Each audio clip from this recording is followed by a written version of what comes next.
रहस्यमय जंगल और सलोनी डायन का रहस्य। बहुत समय पहले की बात है। एक छोटे से पहाड़ी गांव के पास एक घना और रहस्यमय जंगल था, जिसका नाम लोग डरते डरते लेते थे, अंधकार वन। गांव वाले कहते थे कि उस जंगल में एक डायन रहती है। उसका नाम सलोनी डायन है, पर कोई भी उसे कभी ठीक से देख नहीं पाया था। बस कहानियां थीं, रहस्यमय, डरावनी और अधूरी।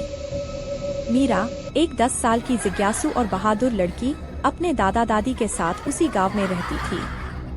बाकी बच्चों की तरह वह जंगल के किस्सों से डरती नहीं थी, बल्कि उनमें छिपे सच को जानना चाहती थी।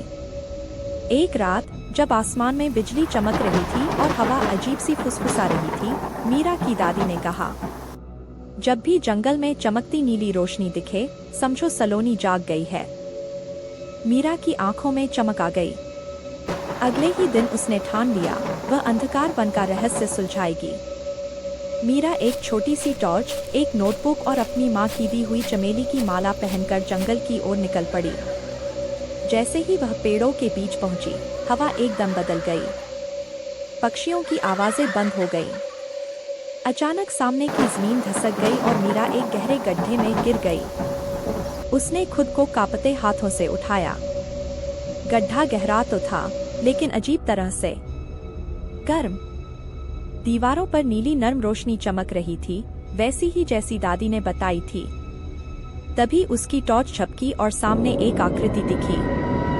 एक लंबा, साया सा शरीर। चेहरा साफ नहीं दिख रहा था, लेकिन आंखें चमक रही थी, एकदम नीली।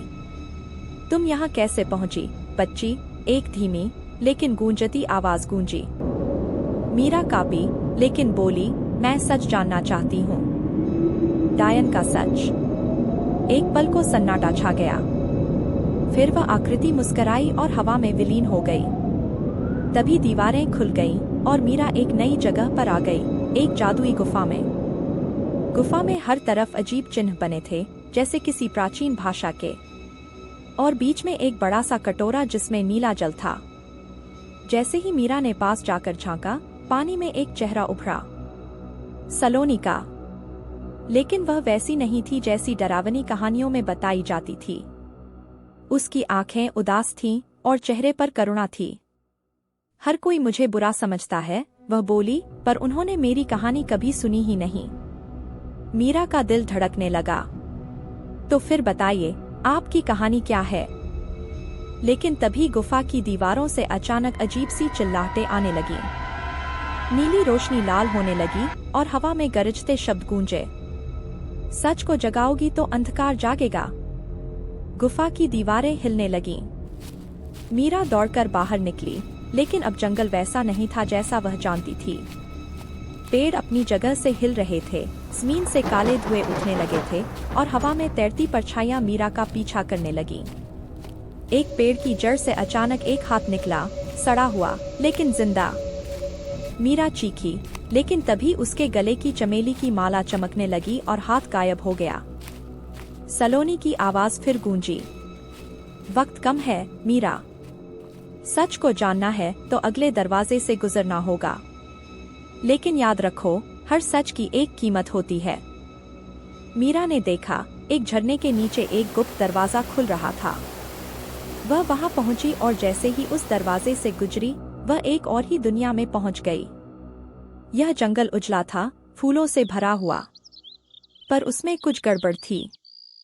पक्षी उल्टी दिशा में उड़ रहे थे, पेड़ उल्टा लटक रहे थे और समय रुक गया था। एक बूढ़ा उल्लू बोला, यह सलोनी का सच है। उसकी कहानी यहीं कैद है, समय के जाल में। मीरा उलझ गई, मगर यह सब क्यों? उल्लू धीरे से बोला, क्योंकि जब कोई सच्चाई सबके सामने लाना चाहता है तो दुनिया उसे पागल कहती है, या डायन। मीरा ने उस दुनिया में चलना शुरू किया।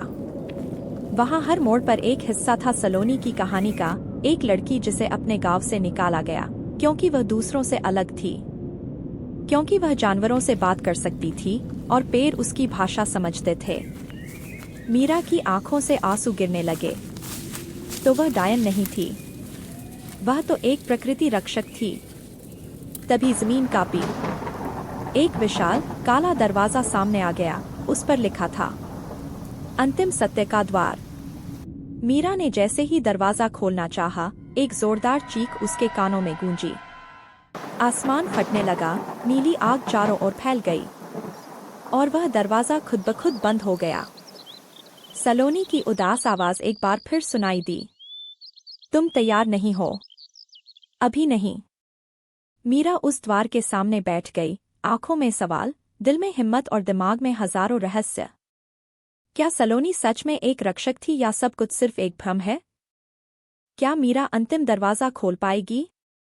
और क्या जंगल की आत्माएं सच में बुरी हैं या किसी सच की पहरेदार? अगली कड़ी में जानिए मीरा की नई यात्रा और सलोनी की अधूरी कहानी का अगला अध्याय। संदेश, हर डरावनी चीज सच में डरावनी नहीं होती। कई बार डर के पीछे छुपा होता है एक दर्द, एक कहानी और कभी-कभी एक नायिका।